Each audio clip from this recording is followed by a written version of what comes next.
Despite all the things I could complain about and don't, I have to be grateful. The quality of people in my life is really astounding. I have to thank myself for being the kind of person who attracts such great people. There are lots of other things to be grateful for, but the people around me in real life and online make it really easy for me to feel appreciation. They're all really beautiful. I'm on a unique kind of journey in life. I haven't met many people on a similar trajectory over the years, and I don't really fit into a particular scene, so I'm always a bit of a loner. Somehow, though, I've been able to have really good one on one relationships with people, and slowly I'm starting to bring everything together into a kind of a community. I didn't always feel like this, though. I think the two reasons why I'm surrounded by wonderful people is that I followed my excitement and I made boundaries. Excitement. I stopped doing what I thought I should do and started doing what felt right to me. I followed my heart. This is something I'm still learning because it's often hard to distinguish what feels right, and sometimes what feels right looks or sounds totally insane to other people.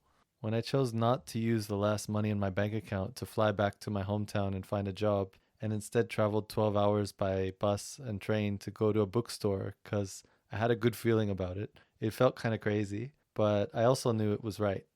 I don't know how I knew, but I knew. Things somehow worked out. I was essentially homeless for a while, but it all worked out and I don't have any regrets about it.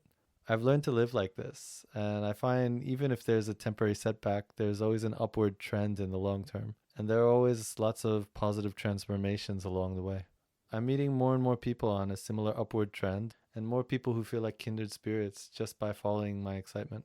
Boundaries. Some days I don't feel like talking and I don't reply to people. When I'm with people and it stops being fun for me, I go home or I take a walk. I spend more time one on one because it's easier for me to keep the vibe balanced. Sometimes I go out by myself or avoid other people just to get back to my own center and my own focus and to stop getting lost in other people's stories.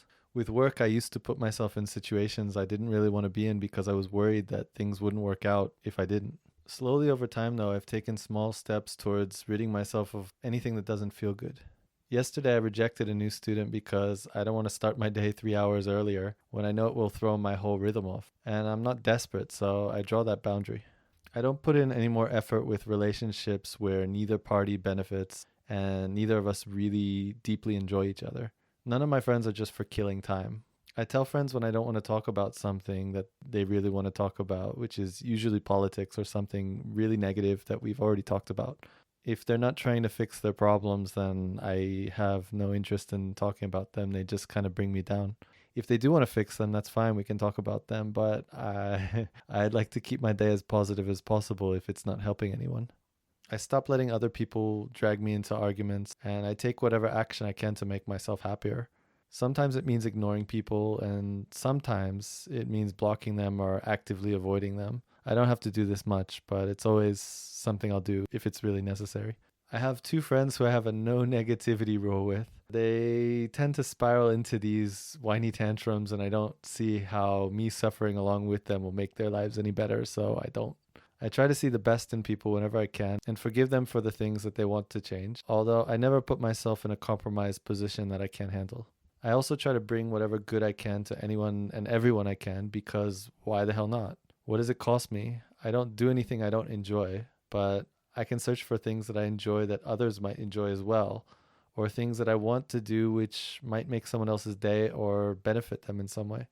It's not always a zero sum game, so it doesn't make sense to be stingy with our kindness or decency. We have limited time and energy, although we have much more time and energy than we think, but we don't need to be stingy with them when sometimes the things we do for other people can fill us with energy too.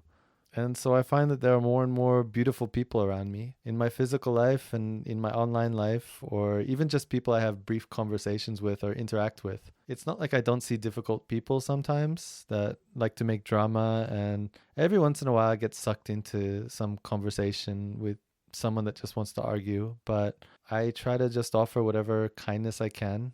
And if they insist on trying to pull me into their drama, then I protect myself in whatever ways I can. And that's usually when I push the block button or I try to avoid someone if I can.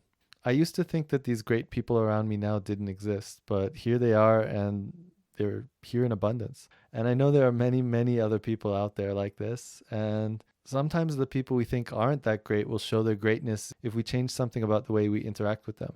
Life is complicated and no one's perfect. We can just try to be our best selves and hope it brings out the best in the people around us.